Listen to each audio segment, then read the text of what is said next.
Welcome back to the Samantha Parker Show. Hey, I'm your host, Samantha. Let's dive on in. Hey guys, welcome back to the Samantha Parker Show. I'm your host, Samantha Parker. Today's episode is one you don't want to miss. I'm sitting down with Kate Duffy. Well, we're virtually sitting on Zoom. But you're an author, an interventionist, a family addict expert, and the founder CEO of Tipping Point Recovery. I think what you're doing is truly groundbreaking, and what you're doing with families to help them step out of the shadows and into the recovery conversation is amazing. You're equipping them with the tools, language, and everything they need to support their family members. So this is going to be a really great sober discussion today, you guys. And Kate has her own sober story as well, which I'm excited to learn more about that. I feel like we just had a few minutes where we were chatting, so I don't really know a ton about your sober story, Kate, but I'm pretty sure it's a powerful one. Thank you for being on the show today. Thanks, Sam. Glad to be with you. Let's start with your story. How did you come into the work that you're now doing? Yeah, so my drinking, drugging story started in high school and college, was pretty powerful. And then for some strange reason, things in life, like kids and a nonprofit that I started, kept me away from drinking alcoholically for 15 or 20 years. So I never identified as an alcoholic. When I look back, I was all along. Outside of myself, things were starting to interest me and keep me happy. And I was thriving as a young mom. And then in my mid 40s, with some trauma, loss, betrayal, hurt, I realized I had no coping skills. I had no ability to regulate my emotions, and I just started to drink more. I was doing what everybody else was doing around me, young moms, and it took me really hard and fast. I got sober finally at 50 after, multiple attempts or layers to getting, but it was a fast progression in those last few years. Became somebody unrecognizable and wasn't anything I wouldn't try. There was a lot of drugs I didn't try because they weren't in front of me, but that last year, nothing would have been off the table for me. I just really wanted to not live. Yeah. Yeah, nothing Do you feel left. like you were going through some hard things, but your coping was like, let's get drunk? Yeah, if you were me, you would do this too. It was like, oh my God, poor Kate. Did you hear what happened? Marriage betrayal, lost my cousin slash brother to an overdose, to suicide. All kinds of things were happening. And it was partly because I was wrecking things. I felt I deserved to drink.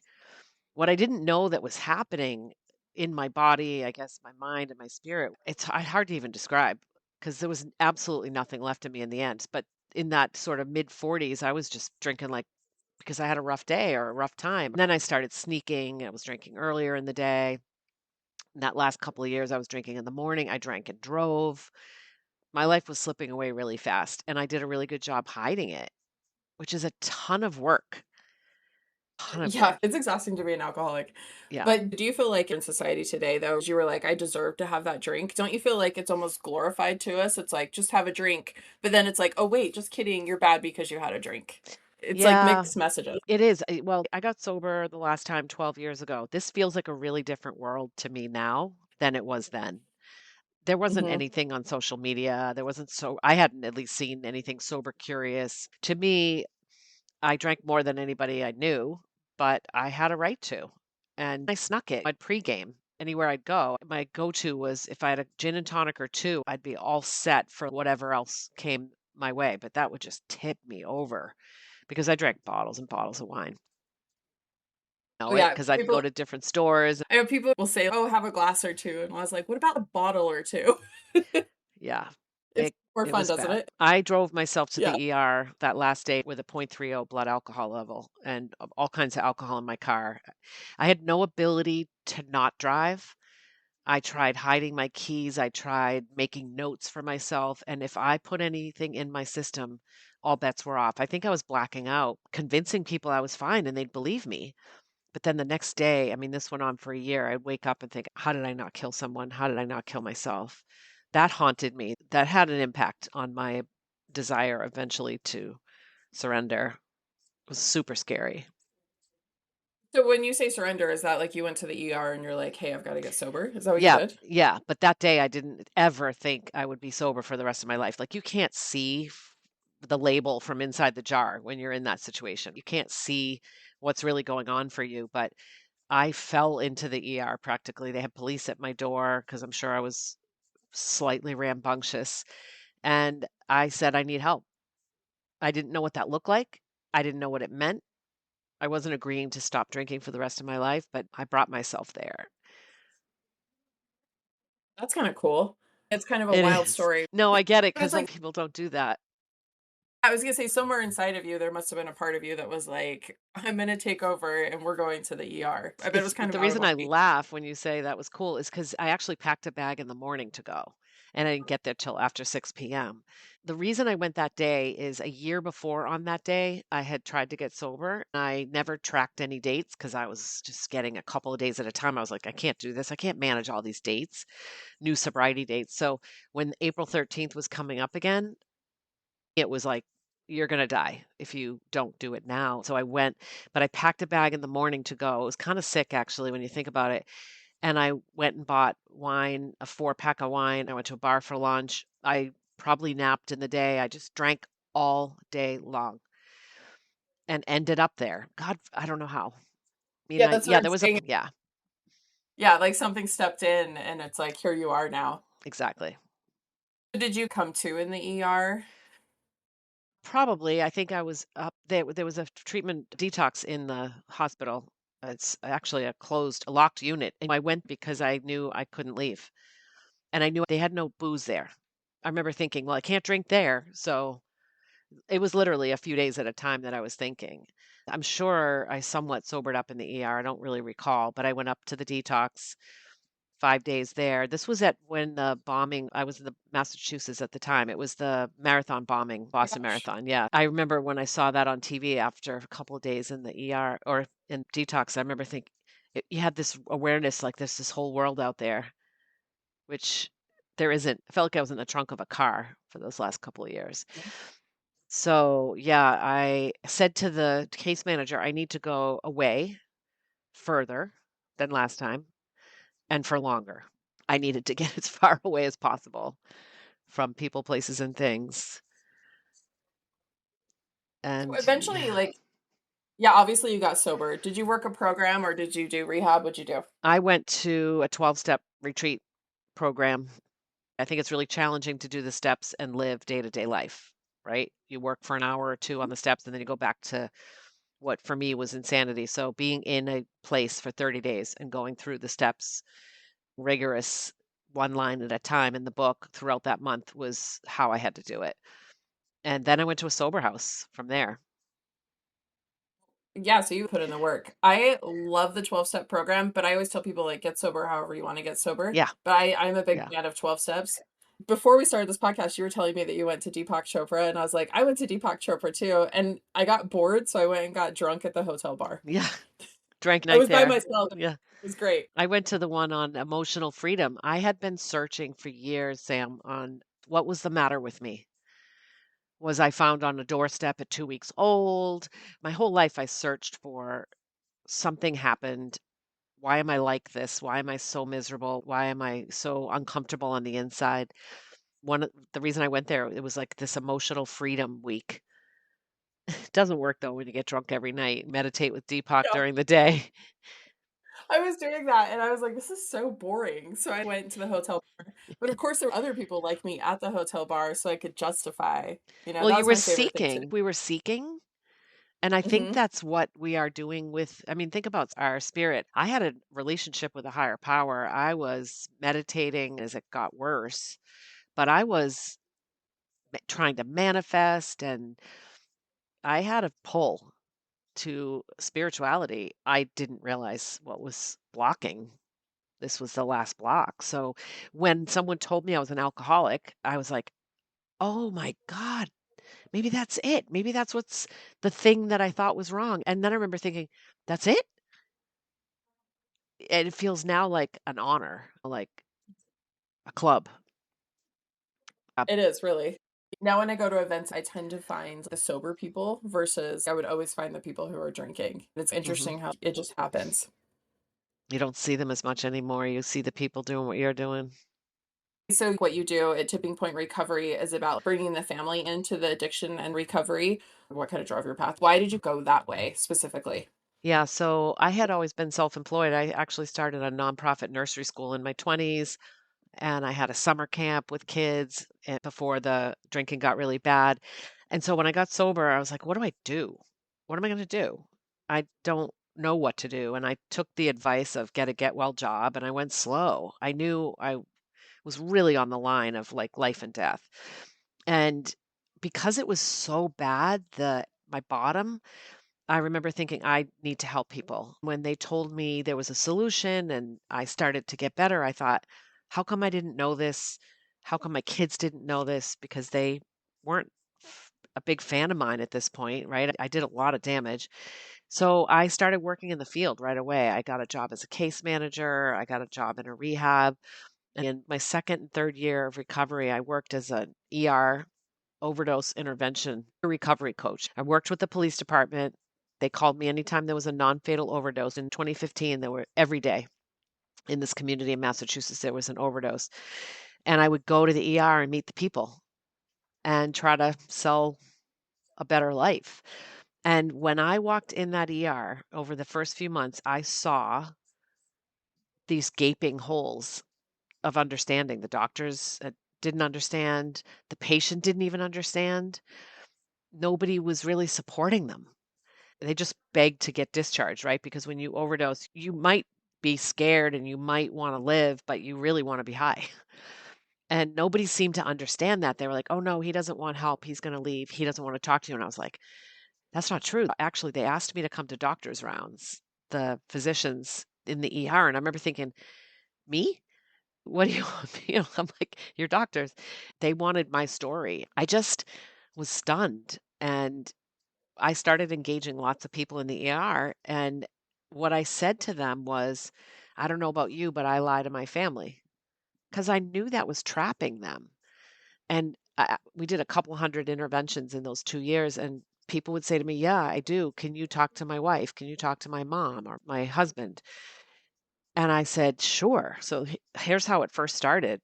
I said, sure, I'll talk to your family, but I'm going to tell them the truth. They were like, what do you mean? Well, I'm going to tell them that we lie because they think you're just a jerk. They think you're just Yeah. bad. But the truth is, our illness is making us lie. And they're like, yeah, you can tell them. So I started to engage with all these families and I ran a support group. I didn't want to hear, I was brokenhearted listening to how mad they were at their loved one, rightly so. But I remember thinking from the lens of the loved one, like, yeah, they're pissed.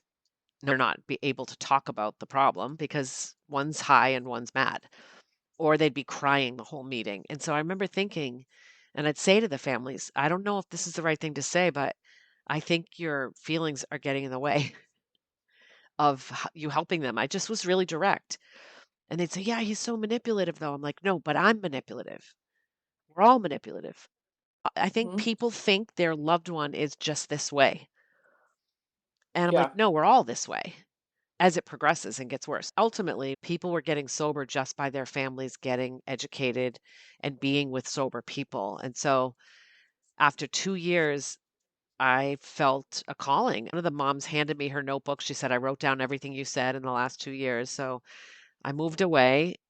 I said to my higher power, I don't know what this is, but I need to do something with what I'm learning.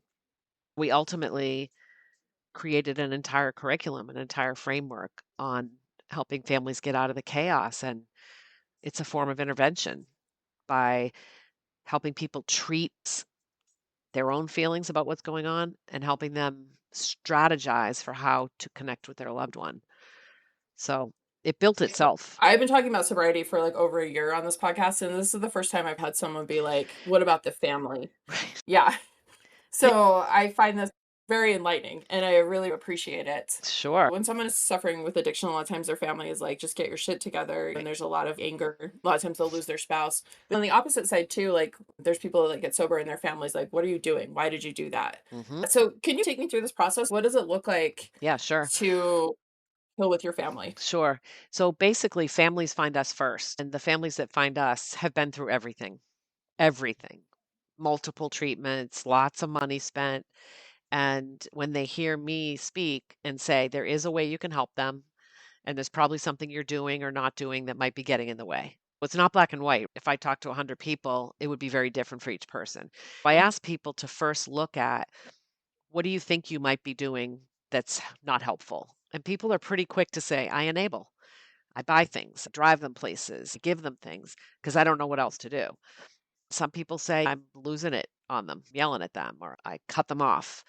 I want people to stay away from doing the right or wrong. There is no right or wrong. You're just trying to do your best, right? So there's no my framework is right and something else is wrong. It's really about understanding what your loved one needs, why they're doing what they're doing.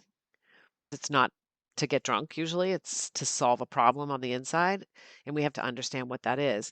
The specifics for family are helping people identify the things they're doing that are getting in the way, and then making a plan to slowly chip away at it. It's a parallel path. We run online intensive outpatient, for lack of a better word. It's just like an IOP. It's a treatment for family because families are beat up, lied to, they're manipulated, they're hurt over and over again. Most people say, cut them off, kick them out, or, oh my God, they can't help it. You just need to love them. But neither of those work, right? Those are both ends of the spectrum. One is kicking them out, and one is caring so much that you might actually be complicit. I Kind teach of people, bypassing. yeah, I teach people to be in the middle, teach people how to make recovery-oriented decisions. Don't make a reactionary feelings-based decision, make a recovery-oriented one. Support recovery, don't support addiction. And that's very gray, right? Because we're all doing it differently. So we run group programs, people get really strong. We have 3 levels of engagement, and it's wild what happens. People sometimes just by coming in the program and working it, their loved ones are like, start to change. Because when you change, Do you find a lot of times you're like, oh, I see why they drink? well, the families that come in say, I actually use similar language. I say to the family, what do you want to detox from? And they're like, worry or anger. I'm like, okay, great. So just don't worry. They're like, I can't do that. I'm like, yeah, it's kind of like quitting drinking. It's very similar. Oh, Stop, that's a right? very good analogy. I like that one. Okay, so you talk a lot about intervening early. What does that look like for families?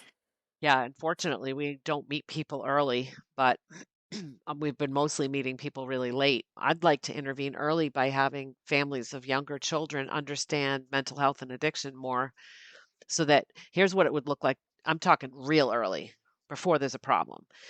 You have a stressful day at work, you come home, you want to pour a drink or you want to bitch with your friend on the phone, and your kids are watching. So a really early intervention would be, hey, I had a really stressful week. Do you want to come out back with me and stretch?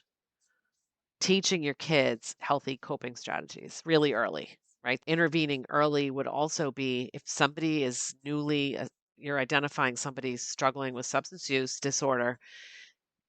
If I ran a treatment center, I would say, come on in, and family, you go here, and person go there. Like everybody needs treatment. So that's what I believe is because I see the outcomes are drastically improved when families are learning about our illness. Look at every other disease. Families would be Googling clinical trials and research. And why are they not with us? Yeah. Because we don't want them to, or we don't include them.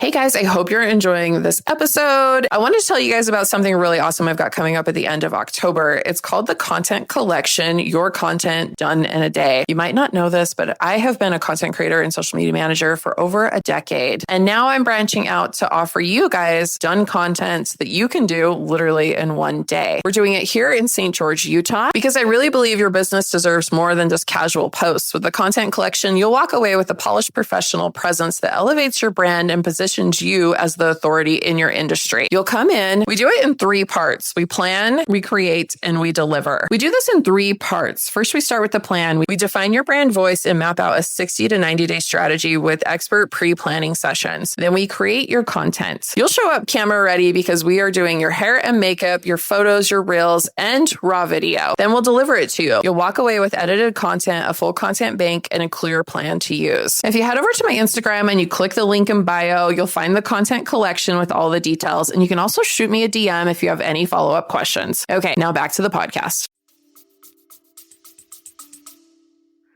Yeah, I think there's a lot of shame and guilt that goes around it. Yeah, for both family and us. Yeah. Even just from my own experiences and my own kids, sometimes I'm like, I need therapy for what they're going through. Yes, exactly. Families, I say to families, who wants to go to a 30-day rehab as a family member? Our kids put us through a lot, regardless of the relationship. Spouses, partners, particularly coming into our program, are just so shredded from living with that. And everyone in your life is likely telling you, leave him, leave her. It's not always the solution. It's not always what you want. Getting better enough to be able to know if you want to leave sounds healthier, right? Yeah, I like that. Okay, so what can families do when their loved ones won't accept help? Because I know you do a lot of intervention stuff. Yeah, Happens. I think that's the number one barrier to people getting well, is the fact that we think they don't want it. If we were talking to thousands of people and asked them to raise their hand, how many people's loved ones don't want help or are resisting, the majority would raise their hand. And as I've studied addiction, I understand that it pushes everybody away. Every single person I ever met in that ER did not want to live the way they were living. Have you ever known anyone that's like, yeah, I love this?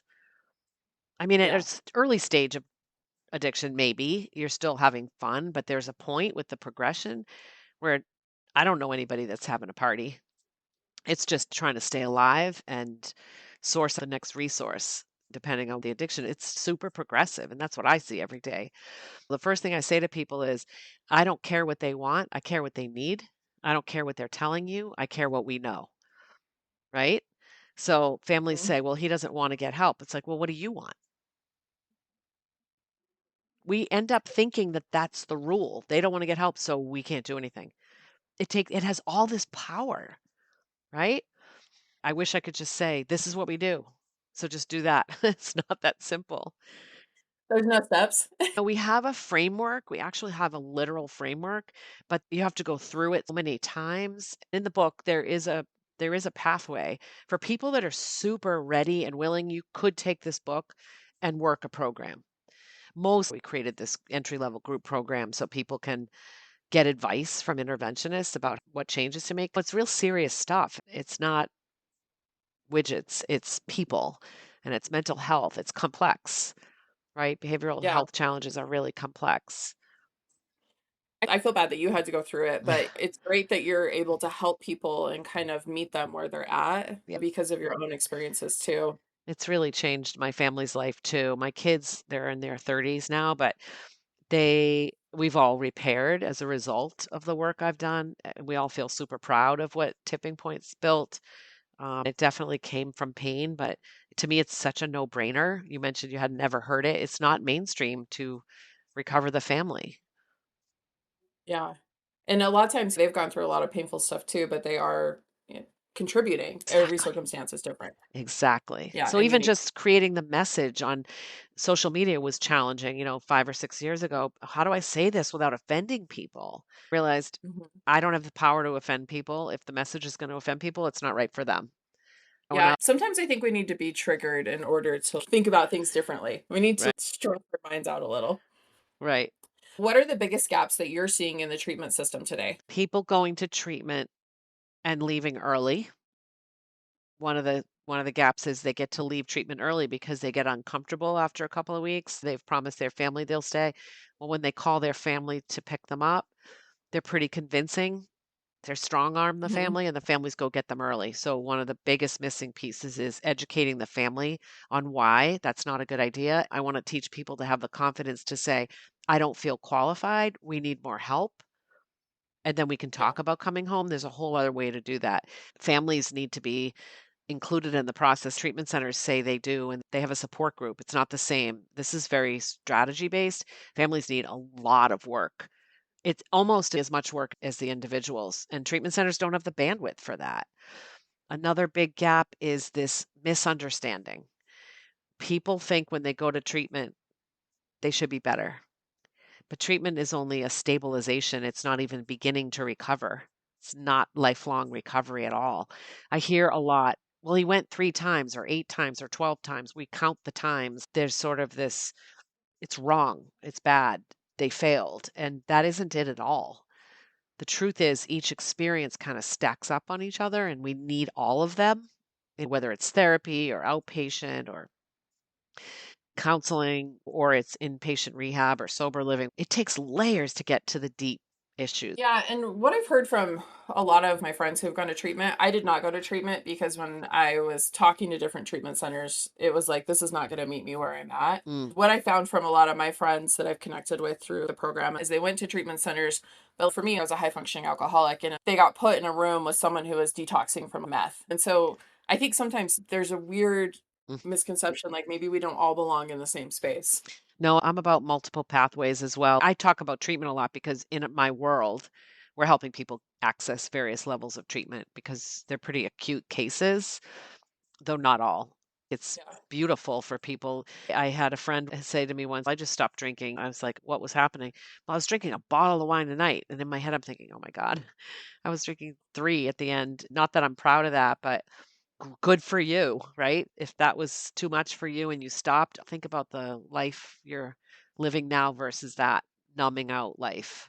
It's beautiful. Yeah. What's one thing you would say to someone listening right now who feels like they've tried everything? If you're the person struggling or the Mhm. family member, Yeah. one thing you probably haven't tried is your family getting well.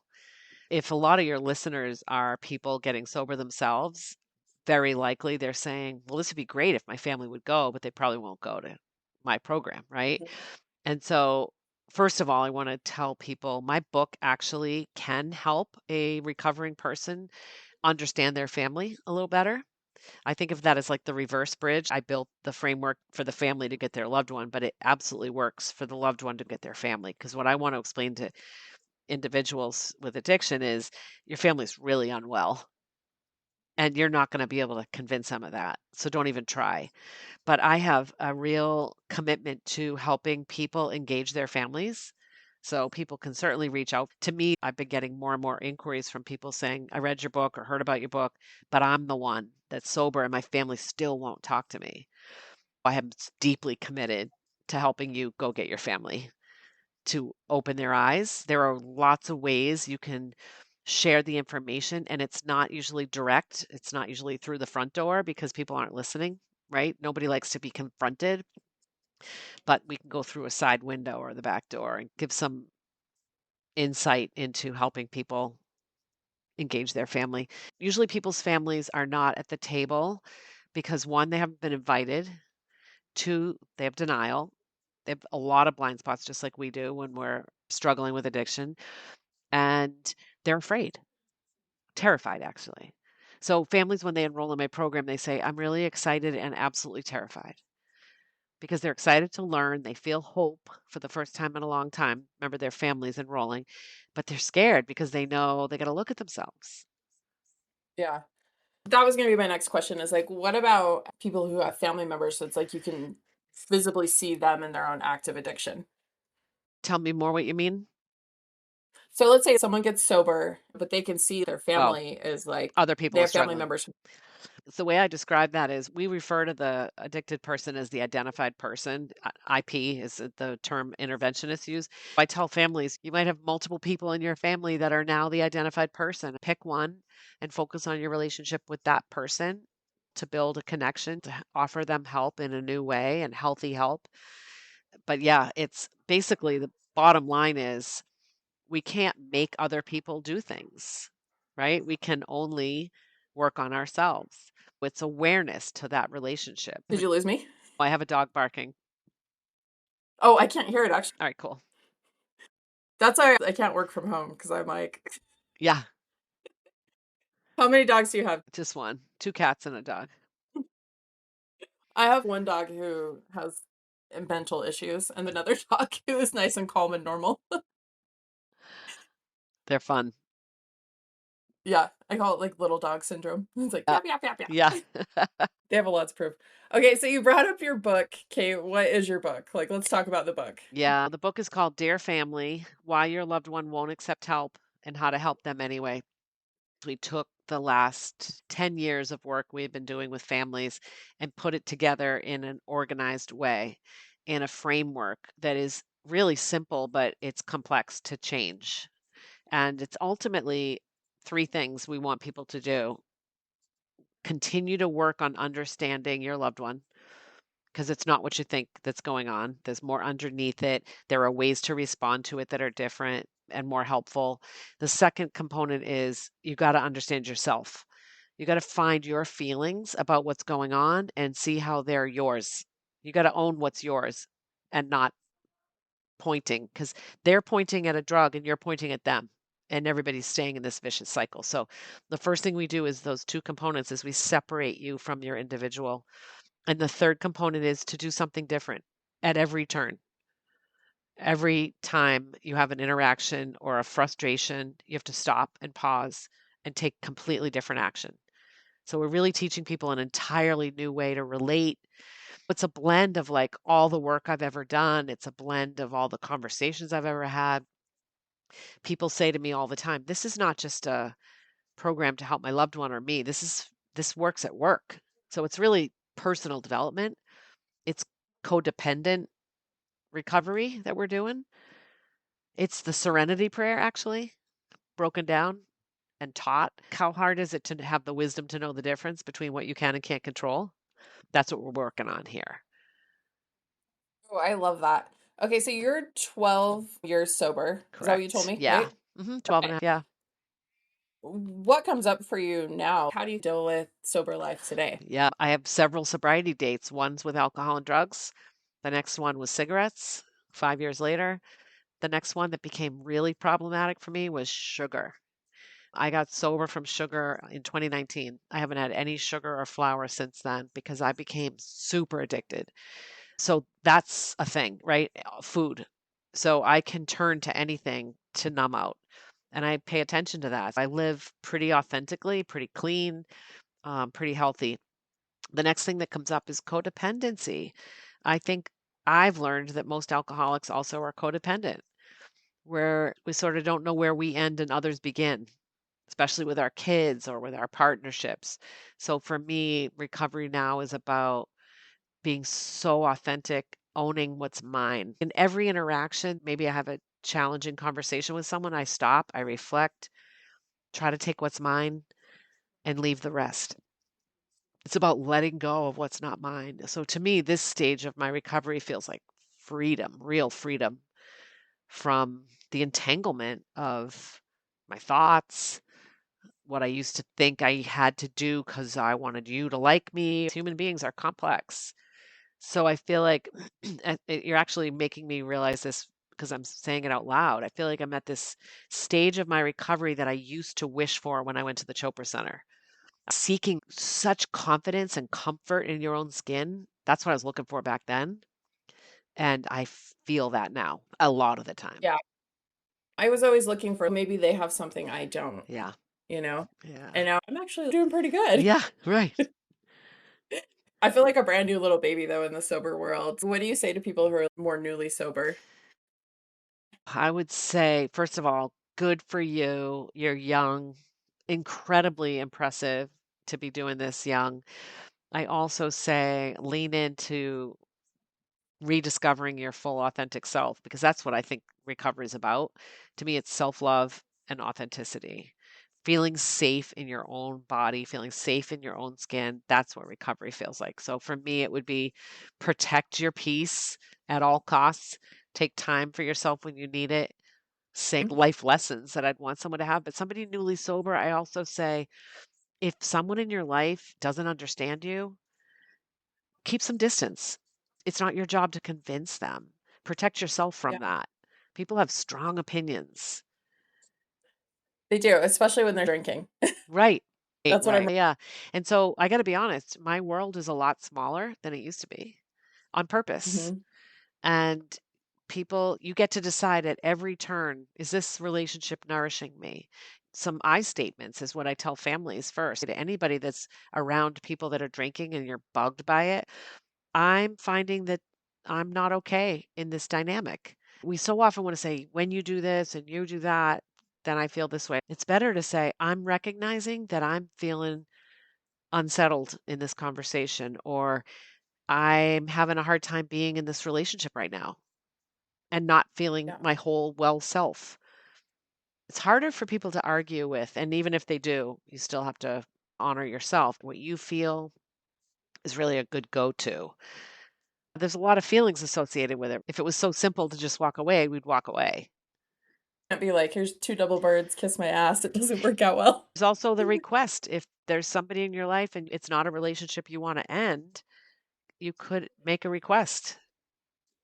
That's actually really good advice, and for a lot of people listening too, and myself, remembering that we're important. And I really believe in doing some sort of program. Get sober however you guys want to get sober, because there's different things you can do. A lot of people talk about the naked mind. Hmm. Have you heard about that? I have. Yeah, I have a lot of people like that works for them. For me, working the steps gets you to that point where you're like, if this is a me thing, I take responsibility for me, and I'm going to do this. And it's really powerful. Yeah, absolutely. Whatever, keep seeking, right? Yeah. I love that. What do you feel like has been, if there's just one thing that could pop into your mind, like what's been your favorite thing about this whole journey? Even though it's kind of messy, it's a shit show, but it turns into like this really beautiful gift. What do you feel like is your favorite thing? Watching the clients in our program, some of them, the minimum time to come in is 2 months, but many stay for a year or two in the long-term program. It's kind of like sober living for our program. And what changes for them? Honestly, if that wasn't happening, if the outcomes weren't what I'm seeing, people's loved ones getting sober at a higher rate, I wouldn't keep doing this. It's really hard. It's really, and every day, people blow me away at how hard they work at owning their own stuff. I call them warriors because so few people in the world are doing that. Watching the results of our clients and hearing, when the alcoholic in the family at first doesn't like our program because they're hearing about it and they're like, yeah, they don't know what they're talking about, right? Because they want to drink or use. So they call us a cult. Don't go to that program. She doesn't know what she's talking about. But then when they get sober, they're like, thank you for holding my family. Thank you for helping my family. I never would have gotten well if my dad didn't stop enabling me. Yeah. Is huge. Thanking me for teaching their family how to understand them. That's probably top. I think it's interesting when people refer to recovery as like a cult. I've had Yeah, people like want to die in my DMs. This was the hill they were going to die on, as the AA was a cult. And I was like, I don't know why. All I said was I go to AA. I didn't say you had to go to AA. I know. I know. I'm like, nobody's getting sacrificed. I think We're doing pretty good. I hear it too, and it saved my life, though I have multiple layers to my recovery, so there's a lot more to me than AA. But I think it probably, if you think about what's the function to all behavior has meaning, right? Why would people be saying that? First, I do think there's some reality that people do feel welcome. I think that's happened. Mhm.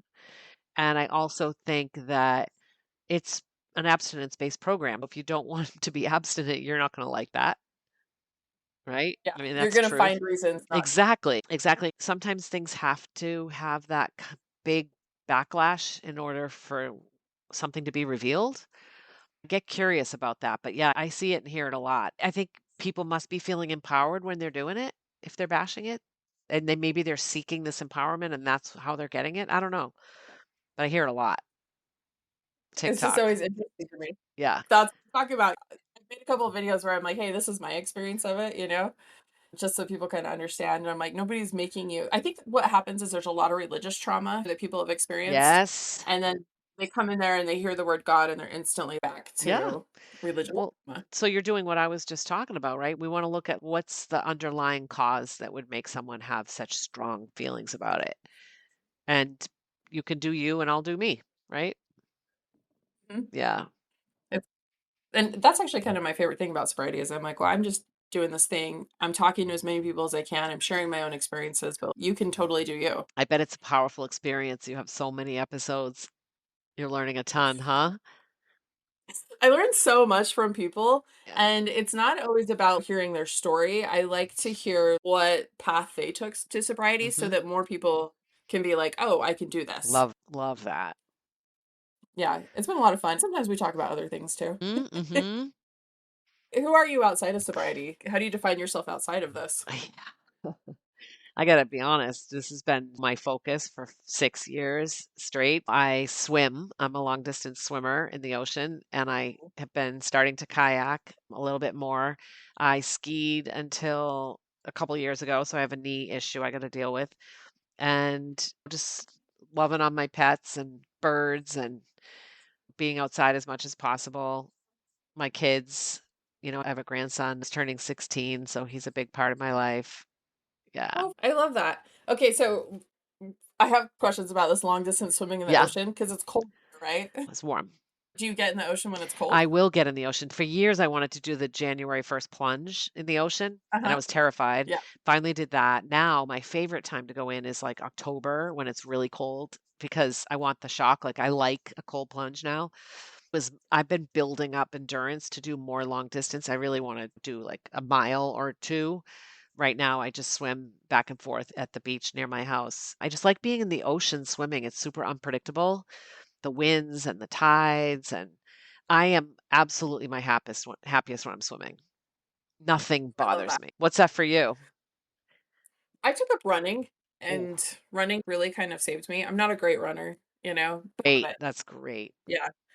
I love that and really being healthy. I think my favorite thing is the little things. Like when I wake up in the morning and I don't have that headache, I don't do that anymore. I can just get up and do whatever I want that day. I don't cancel plans.